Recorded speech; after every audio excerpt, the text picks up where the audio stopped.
Hi friends, welcome to my channel Kannur mountain. എൻ്റെ പേര് സുധീഷ് മാണിയത്ത്. എല്ലാവർക്കും എൻ്റെ ചാനലിലേക്ക് സ്വാഗതം.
ഹായ് ഫ്രണ്ട്സ്, ഞാനിപ്പോൾ നിൽക്കുന്നത് സദാനന്ദേട്ടൻ്റെ വാഴത്തോപ്പിലാണ്. അപ്പോൾ വയനാട്ടിലെ സദാനന്ദേട്ടൻ്റെ വാഴത്തോപ്പിലെ വിശേഷങ്ങൾ നമുക്ക് സദാനന്ദേട്ടനോട് ചോദിച്ചറിയാം. ഒപ്പം എങ്ങനെയാണ് ഈ കൃഷി രീതികൾ എന്നും നമുക്ക് അദ്ദേഹത്തോട് ചോദിച്ചറിയാം. എൻ്റെ പേര് സദാനന്ദനാണ്.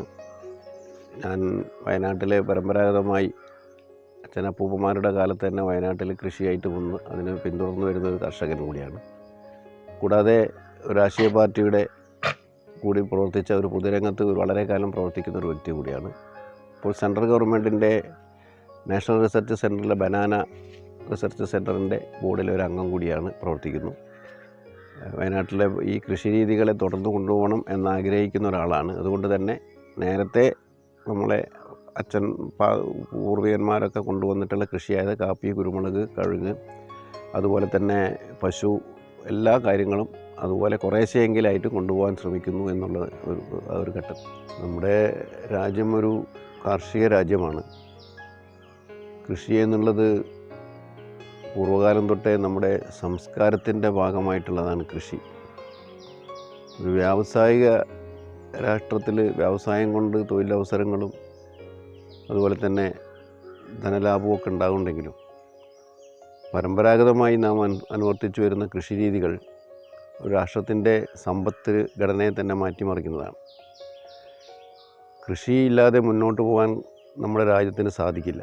ഭക്ഷ്യോൽപാദന മേഖലയായാലും നാണ്യവിളകളായാലും സുഗന്ധവിളകളായാലും എല്ലാം തന്നെ നമുക്ക് രാഷ്ട്രത്തിൻ്റെ ജനങ്ങൾക്ക് ഭക്ഷ്യധാന്യമായിട്ടും വിദേശത്തേക്ക് കയറ്റി അയക്കുന്ന വിദേശ നാണ്യശേഖരണത്തിലെ വർധനവുണ്ടാക്കാനും ഒക്കെ സഹായിക്കുന്ന തരത്തിലാണ് കൃഷി രീതികൾ നമ്മുടെ നാട്ടിലുള്ളത്. വയനാടിനെ സംബന്ധിച്ചിടത്തോളം വയനാട് ധാന്യവിളകളുടെ ഒരു നാടാണ്.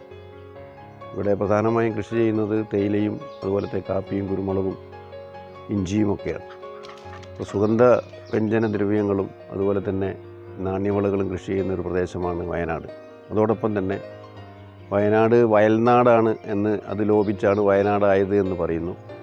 അപ്പോൾ വയൽനാട് എന്നുള്ളത് വയലുകൾ ഏറ്റവും കൂടുതലും, അതായത് നെൽകൃഷി കൂടുതലുള്ളൊരു പ്രദേശം. കുട്ടനാട്, പാലക്കാട് കഴിഞ്ഞാൽ കേരളത്തിൽ ഏറ്റവും കൂടുതൽ നെൽകൃഷി ചെയ്തിരുന്നൊരു പ്രദേശമാണ് വയനാട്. ഇപ്പോൾ ശരിക്കും പറഞ്ഞാൽ നെൽകൃഷി അന്യം നിന്ന് പോയിരിക്കുന്നു. ആ നെൽകൃഷി ലാഭകരമല്ലാത്തത് കൊണ്ടും, ലാഭകരം എന്ന് പറഞ്ഞാൽ സംസ്കാരത്തിൻ്റെ ഭാഗമായിട്ട് നമുക്ക് പറയുമ്പോൾ അത് ലാഭകരമല്ല, ലാഭകരമെന്ന് പറയേണ്ട കാര്യമില്ല. പക്ഷേ ദൈനംദിന ചെലവുകൾക്ക് ഒരു ഇടത്തരം കൃഷിക്കാരനെ സംബന്ധിച്ചിടത്തോളം അവൻ്റെ ഭക്ഷ്യധാന്യം അവന് കിട്ടുമെങ്കിൽ പോലും മറ്റ് ആവശ്യങ്ങൾക്കുള്ള പണം ശേഖരിക്കാൻ ഈ ഒരു കൃഷി കൊണ്ട് സാധിക്കുന്നില്ല എന്നുള്ളൊരവസ്ഥ വരുമ്പോൾ അവൻ ആ കൃഷിയിൽ നിന്ന് പിന്നോട്ട് പോവുകയാണ്. അതുകൊണ്ട് തന്നെ വയനാട്ടിലെ നെൽപ്പാടങ്ങളെല്ലാം ഇന്ന് ഭൂരിപക്ഷ പ്രദേശങ്ങളും വാഴക്കൃഷിയിലേക്ക് തിരിഞ്ഞിരിക്കുകയാണ്. പ്രത്യേകിച്ച് നേന്ത്രൻ എന്ന ഇനം വാഴകളാണ് കൃഷി ചെയ്യുന്നത്. ഒരു കാലത്ത് തുടക്കത്തിലൊക്കെ നല്ല ലാഭകരമായിരുന്നെങ്കിലും ഇന്നത് അത്ര ലാഭകരമായി എന്ന് പറയാൻ സാധിക്കില്ല. നേന്ത്രവാഴ കൃഷി കൊണ്ട് എന്താണെന്ന് പറഞ്ഞാൽ ഒരുപാട് തൊഴിലവസരങ്ങൾ തൊഴിലാളിക്ക് കിട്ടുന്നൊരു കൃഷിയാണ്. നീണ്ട ഒരു വർഷം അതിൻ്റെ വിളവെടുപ്പിന് കാത്തു നിൽക്കണം. അതിനുശേഷം കിട്ടുന്ന മാർക്കറ്റ് വിലയ്ക്കനുസരിച്ച് ചില സമയങ്ങളത് വളരെ വളരെ കുറഞ്ഞ വിലയ്ക്കാണ് ഒരു കിലോ നേന്ത്രക്കായ്ക്കൊക്കെ വില വരുന്നത്. ഇപ്പം നിലവിൽ 25 രൂപയുണ്ടെങ്കിൽ ഒരുപക്ഷെ സീസണായി എല്ലാവരും കുല വെട്ടുന്ന സമയമാകുമ്പോഴത്തേക്ക് അത് 10 രൂപയൊക്കെ ആകാനുള്ള സാധ്യതകളുണ്ട്. അതുകൊണ്ടൊരു ഭാഗ്യ എന്താ പറയുക, കൃഷി എന്ന നിലയ്ക്ക് അതിനെ കാണാനും പറ്റുള്ളൂ.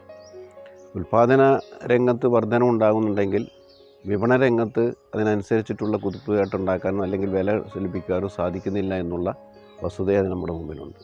പക്ഷേ ഇന്ന് എല്ലാവരും ആശ്രയിക്കുന്നത് തൻ്റെ കൈവശമുള്ള നെൽപ്പാടങ്ങളിലേക്ക് വാഴക്കൃഷി ചെയ്യാനാണ്. അതുപോലെ തന്നെ വയനാടിൻ്റെ കാപ്പി കൃഷി, കുരുമുളക്, വാഴ, അതുപോലെ തന്നെ കവുങ്ങ്. പക്ഷേ പ്രദേശ പ്രശ്നം എന്താണെന്ന് പറഞ്ഞാൽ കുരുമുളകിനൊക്കെ ഈ ദ്രുതവാട്ടം വന്നിട്ട് ഒരുപാട് കാലമായി. ആ ദ്രുതവാട്ടം വന്ന കുരുമുളകിൽ നിന്ന് ധാരാളം ഉൽപ്പാദനം ഉണ്ടാക്കിയെന്ന് നമുക്കറിയാം. പുൽപ്പള്ളി, മുള്ളാങ്കൊല്ലി പോലെയുള്ള പഞ്ചായത്തുകളിലൊക്കെ ധാരാളം കുരുമുളക് ഉൽപ്പാദിപ്പിച്ച സ്ഥലമായിരുന്നു. എന്നാൽ വയനാട്ടിൽ മിക്ക പ്രദേശങ്ങളിലും കുരുമുളക് കൃഷി വ്യാപകമായി ഉണ്ടായിരുന്നെങ്കിൽ കാപ്പിയുടെ ഇടവളയായിട്ട് കൃഷി ചെയ്യാൻ പറ്റുന്ന ഒരു സാധനമാണ് കുരുമുളക്. ആ കുരുമുളകിന് ദുരിതവാട്ടം വന്നിട്ട് അതിനൊരു പരിഹാരം കാണാൻ നമ്മളെ റിസർച്ച് സെൻ്ററുകൾക്ക് ഒന്നും സാധിച്ചിട്ടില്ല എന്നുള്ളൊരു ഖേദകരമായിട്ടുള്ള വസ്തുതയാണ്. എന്തുകൊണ്ടാണ് ഈ കുമിൾ രോഗം വരുന്നതെന്ന് പരിഹാരം കണ്ടാൽ കർഷകർക്ക് വളരെ ആശ്വാസമാകുന്നൊരു കാര്യമാണ്. യഥാർത്ഥത്തിൽ നമ്മുടെ നാട്ടിൽ, വയനാട്ടിൽ തന്നെ RIRS എന്ന് പറഞ്ഞ റിസർച്ച് സെൻ്ററുകളൊക്കെ പ്രവർത്തിക്കുന്നുണ്ട് അമ്പലവയലിൽ. പക്ഷേ അവിടെ നിന്നും ഗുണകരമായിട്ടുള്ള റിസൾട്ട് കിട്ടുന്നില്ല എന്നുള്ളതും നമ്മുടെ മുമ്പിലുള്ളൊരു കാര്യമാണ്. അതുപോലെ തന്നെയാണ് കഴുങ്ങ്. ഇന്ന് ഏറ്റവും കൂടുതൽ വില കിട്ടുന്ന പാക്ക് അടക്കിയായിരുന്നു വയനാട്ടിൽ ഉണ്ടാക്കിയിരുന്നത്. ആ പാക്കിന് നല്ല വില കിട്ടുന്നു. ഇപ്പോൾ കിലോയ്ക്ക് 100 പച്ച പാക്ക്, ആ പൈങ്ങ എന്ന് പറയുന്നതിന് 175 രൂപ വില വരെയുണ്ട്. ഇന്ന് 175 രൂപ വില വരെയുണ്ട് മാർക്കറ്റിൽ. പക്ഷേ ഒറ്റ കഴുങ്ങ് പോലും ശേഷിക്കുന്നില്ല എന്നുള്ളതാണ് വസ്തുത. എല്ലാ കവുങ്ങുകളും, വ്യാപകമായിട്ടുള്ള കവുങ്ങും തോട്ടങ്ങൾ മഞ്ഞളിപ്പ് രോഗം വന്ന് നശിച്ചുപോയി. അതും ഇതുവരെ പ്രതിവിധി ഉണ്ടായിട്ടില്ല. അപ്പോൾ വയനാടിൻ്റെ ഈ വ്യവസ്ഥയ്ക്ക് കാർഷിക മേഖലയ്ക്കുള്ള വലിയൊരു പ്രയാസം നേരിട്ടുകൊണ്ടിരിക്കുന്നതാണ് വയനാട്ടിൽ. അതിനപ്പുറക്കമാണ് വന്യമൃഗശല്യങ്ങൾ. നമ്മളൊക്കെ നേരിടുന്ന പ്രശ്നം ഈ കാട്ടുപന്നികളുടെ ശല്യമാണ്. വാഴയെ കുത്തിമറിച്ച് നമ്മൾ തൈ നടുമ്പം തന്നെ അതിനെ കുത്തി ഇളക്കി മറിക്കുക. തെങ്ങ് തൈ നടാൻ പറ്റുന്നില്ല, അതിനെ മറിക്കുക. അതിനെയാണെങ്കിൽ നമുക്ക് ഉപദ്രവിക്കാനോ അതിനെ മറ്റെന്തെങ്കിലും ചെയ്യാനോ സാധ്യമല്ലാത്തൊരവസ്ഥ ഉണ്ട്. അതുകൊണ്ട് കാട്ടുപന്നികളുടെയും മറ്റു മൃഗങ്ങളുടെയും ശല്യവും വയനാടിനെ ബാധിക്കുന്ന വലിയൊരു പ്രശ്നമാണ്. ഇതിനൊക്കെ ഒരു പരിഹാരമുണ്ടെങ്കിലേ വയനാട്ടിലെ കൃഷി മുന്നോട്ട് പോകാൻ സാധിക്കൂ. എന്തായാലും ധാരാളം ചെറുപ്പക്കാർ ഈ മേഖലയിലേക്ക് വരുന്നുണ്ടെങ്കിൽ പോലും അവർ 1-2 കൊല്ലം പരീക്ഷിച്ചിട്ട് അവർ ഉദ്ദേശിക്കുന്ന രീതിയിൽ അതിലെ പ്രോഫിറ്റ് ഉണ്ടായിട്ടില്ലെങ്കിൽ അതിന് പിന്തിരിഞ്ഞു പോകുന്നൊരവസ്ഥയും നമ്മുടെ മുമ്പിലുണ്ട്. വയനാട്ടിലെ ഇന്ന് ധാരാളം ചെറുപ്പക്കാർ ഈ കൃഷിയിലേക്കൊക്കെ വരുന്നുണ്ട്. അഭ്യസ്തവിദ്യരായിട്ടുള്ള ചെറുപ്പക്കാരൊക്കെ വരുന്നുണ്ട്. പക്ഷേ അവർക്ക് എത്ര കാലം അത് പിടിച്ചു നിൽക്കാൻ സാധിക്കുമെന്ന് നമുക്കറിയില്ല. കാരണം സാധാരണ ഒരു കർഷകനേക്കാൾ ദൈനംദിന ചെലവുകൾ കൂടിയിട്ടുള്ളതാണ് പുതിയ തലമുറ. ആ തലമുറയ്ക്ക് എങ്ങനെ ഒരു വർഷത്തിലേക്കുള്ള ഇൻകം ഇതിൽ നിന്ന് ഉണ്ടാക്കിയെടുക്കാൻ സാധിക്കും എന്നുള്ളതാണ്. ആധുനിക രീതിയിലുള്ള കൃഷി രീതികൾ പരീക്ഷിച്ചാൽ മാത്രമേ സാധിക്കുകയുള്ളൂ. അതിന് സർക്കാരിൻ്റെ ധാരാളം സഹായങ്ങളും അതുപോലെ തന്നെ ഇതുപോലെയുള്ള റിസർച്ച് സെൻ്ററിൻ്റെയൊക്കെ സഹായങ്ങളും അനിവാര്യമാണ്. അതുണ്ടെങ്കിലേ ഭാവിയിൽ കൃഷി മുന്നോട്ട് പോവുകയുള്ളൂ എന്നുള്ളതാണ് നമ്മുടെ മുമ്പിലുള്ള ഒരു വസ്തുത. മറ്റ് അനുബന്ധ കൃഷികൾക്ക് സാധ്യതയുണ്ട് വയനാട്ടിൽ. ഏറ്റവും കൂടുതൽ സാധ്യതയുള്ളത് ക്ഷീരമേഖലയാണ്. വയനാടിനെ സംബന്ധിച്ചിടത്തോളം വയനാട്ടിൻ്റെ കാലാവസ്ഥയും പച്ചപ്പും പാലുൽപാദന രംഗത്ത് കുതിച്ചുകയറ്റം ചെയ്യാൻ സാധിക്കുന്ന ഒരു ജില്ലയാണ് വയനാട്. പക്ഷേ എന്തുകൊണ്ടോ ഇന്നും ഒരു കുടുംബത്തിൽ 1-2 പശുക്കളെ മാത്രം പോറ്റി അവരുടെ ഉപജീവനം നടത്തുന്ന രീതിയിലേക്ക് അത് മാറി. കൂടുതൽ പണം മുടക്കി ആ മേഖലകളിൽ ധാരാളം പശുക്കളെ, നല്ല ഹീൽഡുള്ള പാല് കിട്ടുന്ന പശുക്കളെ കൊണ്ടുവരാനും അതിനുള്ള ഓരോ നടപടിയും മുന്നോട്ട് കൊണ്ടുപോയാൽ മാത്രമേ ക്ഷീരമേഖല പിടിച്ചു നിൽക്കാൻ സാധിക്കുള്ളൂ. ഇന്ന് തീറ്റപ്പുല്ല് കൃഷി ധാരാളം വയനാട്ടിലുണ്ട്. തീറ്റപ്പുൽ കൃഷികളും അതുപോലെ തന്നെ അവന് ലഭ്യമാകേണ്ടത് കാലിത്തീറ്റയാണ്. ആ കാലിത്തീറ്റ എന്ന് പറയുന്നത് ഇന്ന് ഏറ്റവും കൂടുതൽ മാർക്കറ്റിൽ വില കൂടിക്കൊണ്ടിരിക്കുക, ദൈനംദിനം വില കൂടിക്കൊണ്ടിരിക്കുന്നതാണ് പശുവിന് കൊടുക്കുന്ന കാലിത്തീറ്റ. അപ്പോൾ അതിനൊക്കെ സർക്കാർ ഇടപെട്ടുകൊണ്ട് സർക്കാർ ലെവലിൽ സബ്സിഡി കൊടുത്തുകൊണ്ട് കർഷകർക്ക് ഇത് കൊടുക്കാൻ സാധിച്ചാൽ, കാലിത്തീറ്റ ലഭ്യകരമാക്കിയാൽ ക്ഷീരമേഖല വളരെ വളരെ മുന്നോട്ട് പോകും. വയനാട് പ്രത്യേകിച്ചും ഒരു സ്വിറ്റ്സർലൻഡൊക്കെ മോഡലിലേക്ക് വയനാടിനെ കൊണ്ടുവരാൻ സാധിക്കും ക്ഷീരമേഖലയിൽ നിന്നാണ് നമ്മളെയൊക്കെ ഒരു അനുമാനം. അതനുസരിച്ചിട്ടുള്ള പ്രവർത്തനം ധാരാളം പേര് ആ മേഖലയിലേക്ക് കടന്നു വരുന്നുണ്ടെങ്കിൽ ഉണ്ട് എന്നുള്ളത് സത്യമാണ്. പക്ഷേ അവർക്ക് അതൊരു പ്രോത്സാഹനം നൽകാനുള്ള സഹായങ്ങൾ സർക്കാരിൻ്റെ ഭാഗത്തു നിന്നും ഉണ്ടാവണം. അതുപോലെ തന്നെ ക്ഷീരസംഘ സൊസൈറ്റികളുണ്ട്, അവരുടെ ഭാഗത്തു നിന്നുണ്ടെങ്കിൽ മാത്രമേ ആ മേഖലയിലും പിടിച്ചു നിൽക്കാൻ സാധിക്കുള്ളൂ എന്നുള്ളതാണ് എൻ്റെ അഭിപ്രായം. ഇപ്പോൾ ഈ നേന്ത്രവാഴ ഏതാണ്ട് ഒരു 9 മാസം പ്രായമായിട്ടുണ്ടാവും. കഴിഞ്ഞ മഴക്കാലം തുടങ്ങുന്ന അവസരത്തിൽ നമ്മളതിൻ്റെ തൈവെപ്പ് കഴിഞ്ഞതിന് ശേഷം മിതമായ രീതിയിൽ 2-3 രാസവള പ്രയോഗങ്ങൾ നടത്തിയതിന് ശേഷം ഇതുപോലെ തടങ്ങളെടുത്ത് ആ തടത്തിന് മണ്ണ് കൂട്ടി, വാഴയുടെ ചുവട്ടിലേക്ക് കുറച്ച് മണ്ണ് കൂട്ടി, രാസവളം ചെയ്ത് മണ്ണ് കൂട്ടി അങ്ങനെ ഇടുന്നതാണ്. അതൊരു 2-3 രാസവള പ്രയോഗങ്ങൾ ഇടവിട്ട് ചെയ്യും. അതുപോലെ ഇവിടെയുള്ളൊരു പ്രശ്നം എന്ന് പറഞ്ഞാൽ വയനാട്ടിൽ നിന്ന് ഇതിൻ്റെ തൈകൾ, അതായത് വാഴ കന്നുകൾ കിട്ടാൻ പ്രയാസമുണ്ട്. കാരണം ഇവിടെയുള്ളത് കേടുപിടിച്ച് പോവുകയാണ് സാധാരണ. നേരത്തെ ഉണ്ടായിരുന്നു.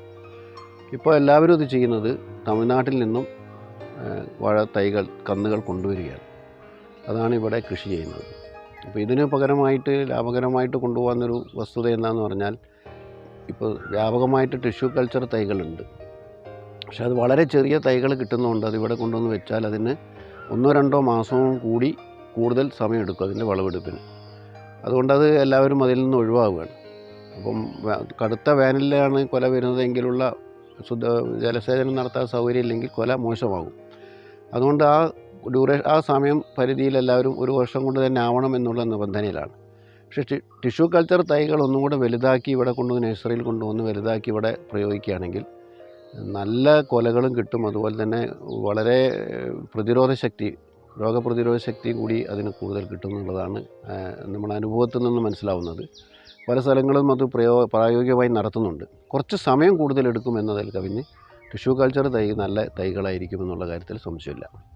ഇതിനകത്ത് ഇപ്പോൾ കൊലച്ച് തുടങ്ങിയിട്ടുണ്ട്. കാണുന്ന ഈ കൊലകളൊക്കെ നമുക്കിപ്പോൾ ഒരു 10-12 കിലോ ഏതാണ്ട് ഈ കൊല കിട്ടുമെന്നാണ് ഞാൻ അനുമാനിക്കുന്നത്. അത്തരത്തിൽ ആവറേജ് ഒരു 10 കിലോ 15 കിലോ ആ രീതിയിലാണ് സാധാരണ കിട്ടാറുള്ളത്. പക്ഷേ ഇതൊന്നും കൂടെ വലുതാക്കി കൂടുതൽ കൃഷി ഒന്നും കൂടെ നമുക്ക് ലാഭകരമാക്കാം. കാരണം അതിൽ നമ്മൾ ഉപയോഗിക്കുന്നത് കീടനാശിനിയുടെ അളവ് വളരെ കുറവാണ്. അതുപോലെ രാസവള പ്രയോഗം, അനാവശ്യമായിട്ടുള്ള രാസവള പ്രയോഗമില്ല. ആവശ്യത്തിനുള്ള രാസവള പ്രയോഗം മാത്രമേ ഉള്ളൂ. അതുകൊണ്ടാണ് ഈ തരത്തിൽ, അല്ലെങ്കിൽ ഇതിലും കൂടുതലായിട്ട് ഉണ്ടാക്കാൻ സാധിക്കും. ഇപ്പോൾ കാലാവസ്ഥ അനുകൂലമായി കാറ്റും മഴയൊന്നും ഇല്ലാതെ ഇത് പിടിച്ചു നിൽക്കുകയാണെങ്കിൽ ഇതിലിപ്പോൾ കമ്പ് വെച്ച് കയറ് വെച്ച് കെട്ടേണ്ടതായുണ്ട്. വയനാട്ടിൽ പെട്ടെന്ന് കാറ്റും മഴയും വന്നു കഴിഞ്ഞാൽ ഇതൊക്കെ നശിച്ചു പോകും. അത് കെട്ടാനുള്ള പരിപാടി ഇപ്പോൾ അടുത്ത് തന്നെ നടക്കും. പുതിയൊരു കൃഷിക്കാരന്, വാഴ കൃഷിക്കാരന്, അല്ലെങ്കിൽ ഒരു പുതിയൊരു കൃഷിക്കാരന്, ഏത് കൃഷിക്കാരനാവട്ടെ, അവർക്ക് കൊടുക്കാനുള്ള ഒരു മെസ്സേജ് എന്താണ്? നമ്മളെ പുതുതലമുറകൾക്ക് വേണ്ടി ഈ ഒരുപാട് വിഷം, പോയ്സനൊക്കെയാണ് ഈ ഇതിനകത്ത് ഹോർമോണൊക്കെയാണ് കയറ്റുന്നത്. അത് നമുക്ക് ഒഴിവാക്കിയിട്ട് എങ്ങനെയാണ് നല്ലൊരു ഹെൽത്തി ഫുഡ്, അതായത് നമ്മളിപ്പം ബനാന കഴിക്കുകയാണെങ്കിലും അത് ഹെൽത്തി ഫുഡായിട്ട് നമുക്കിനി അങ്ങോട്ട് എങ്ങനെ ഒരു പുതിയൊരു കർഷകന് ഇതിനകത്തോട്ട് നമുക്ക് ഇറങ്ങാൻ പറ്റും, അല്ലെങ്കിൽ എങ്ങനെ ഇറങ്ങണമെന്ന് സദാനന്ദേട്ടനൊന്ന് പറഞ്ഞു കൊടുക്കാമോ? ഇതിൽ പുതിയ തലമുറ മനസ്സിലാക്കേണ്ടത് ഈ കൃഷി, വാഴക്കൃഷി നല്ല കൃഷിയാണ്. അതിനെ നമ്മളെ മണ്ണിനെ മലിനമാക്കുന്ന രീതിയിൽ ആ കൃഷി ചെയ്യരുതെന്നുള്ളൊരു ഉപദേശമാണ് പുതിയ തലമുറയോട് ചെയ്യാനുള്ളത്. കാരണം മണ്ണ് നമുക്ക് ഗുണകരമായിട്ടുള്ള മണ്ണാണ്. അതിനെ നശിപ്പിക്കുന്ന രീതിയിലുള്ള രാസവള, അതായത് കീടനാശിനി പ്രയോഗങ്ങൾ ഉണ്ടാവരുത്. മിതമായ രീതിയിൽ ആ പ്രയോഗങ്ങൾ നമുക്ക് പിടിച്ചു നിൽക്കാൻ വേണ്ടി മാത്രമേ അത് ഉപയോഗിക്കാൻ പാടുള്ളൂ. ചില ആൾക്കാരൊക്കെ വാഴയുടെ കൂമ്പിൽ വരെ പ്രയോഗങ്ങൾ നടത്താറുണ്ട്. അതൊന്നും ശരിയായ രീതിയല്ല. നമ്മളിത് മനുഷ്യൻ ഭക്ഷിക്കുന്ന ഒരു ഭക്ഷ്യധാന്യം എന്ന നിലയ്ക്കാണ് വാഴക്കൃഷി ചെയ്യുന്നത്. അതുകൊണ്ട് മാനവരാശിക്കൊക്കെ മോശമാകുന്ന രീതിയിലേക്ക് അതിനെ കൊണ്ടുപോരുന്നുള്ളൊരു ഉപദേശമാണ് പുതിയ തലമുറയോട് കൊടുക്കാനുള്ളത്. എന്തായാലും വാഴക്കൃഷി വൃത്തിയാക്കി ചെയ്യുകയാണെങ്കിൽ, നല്ല മണ്ണാണ് വയനാട്ടിൽ ചെയ്യുകയാണെങ്കിൽ ഏറ്റവും ലാഭകരമാണ്. അതായത് മുതൽ മുടക്കിൻ്റെ ഏതാണ്ട് ഇരട്ടിയിൽ നമുക്ക് തിരിച്ചു കിട്ടുന്ന രീതിയിലേക്ക് ഇതിനെ കൊണ്ടുപോകാൻ സാധിക്കും. അതിലപ്പുറം ചില സമയത്ത് അത് മാർക്കറ്റിലെ വിലയ്ക്കനുസരിച്ചാണ്. എന്തായാലും ഒരു നഷ്ടമാകുന്ന ഒരു കൃഷിയല്ല എന്ന് ഒറ്റ അടിക്ക് പറയാൻ സാധിക്കും. മാനവരാശിയുടെ നിലനിൽപ്പ് തന്നെ നമ്മളെ ഭക്ഷണത്തിലും അതുപോലെ കുടിവെള്ളത്തിലുമാണ്. ശുദ്ധമായ കുടിവെള്ളവും മായമില്ലാത്ത, വിഷം കലർക്കാത്ത ഭക്ഷണം കഴിക്കുക എന്നുള്ളതാണ് നമ്മളെ ഏറ്റവും ആരോഗ്യത്തിന് ഗുണകരമായിട്ടുള്ളത്. അപ്പോൾ നമ്മളിവിടെ ജൈവ കൃഷി രീതികൾ പ്രോത്സാഹിപ്പിച്ചുകൊണ്ടിരിക്കുന്നുണ്ട്. ഇപ്പോൾ സർക്കാരിൻ്റെ ഭാഗത്ത് നിന്ന് ധാരാളം ജൈവ കൃഷിയുടെ പ്രോത്സാഹനം നടന്നുകൊണ്ടിരിക്കുന്നുണ്ട്.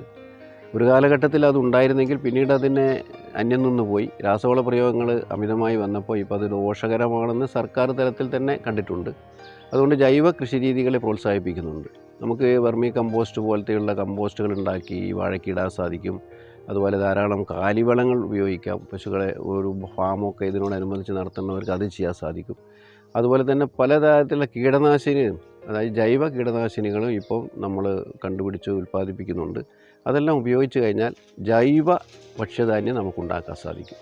ശുദ്ധമായ കുടിവെള്ളവും മായമില്ലാത്ത വിഷം കലരാത്ത ഭക്ഷണങ്ങളുമാണ് മനുഷ്യന് കഴിക്കുകയാണെങ്കിൽ അവൻ്റെ ആരോഗ്യത്തിനും അവൻ്റെ എല്ലാ കാര്യത്തിലും അത് ഗുണപ്രദമായിരിക്കുന്നതാണ് എൻ്റെ അഭിപ്രായം. നമുക്ക് സാധാരണ കൂടുതൽ വിശേഷവുമായി നമുക്ക് മറ്റൊരു വീഡിയോയിൽ കാണാം. എൻ്റെ ഇന്നത്തെ വീഡിയോ നിങ്ങൾക്ക് ഇഷ്ടമാകുകയാണെങ്കിൽ ലൈക്ക് ചെയ്യുക, ഷെയർ ചെയ്യുക, സബ്സ്ക്രൈബ് ചെയ്യുക, ഒപ്പം ബെല്ലൈക്കൺ എനേബിൾ ചെയ്യുക. അപ്പോൾ ഞാനിടുന്ന ഓരോ വീഡിയോ നിങ്ങൾക്ക് ലഭിക്കുന്നതായിരിക്കും. അപ്പോൾ അടുത്ത വീഡിയോ വരുന്നവരേക്കും ബൈ ബൈ.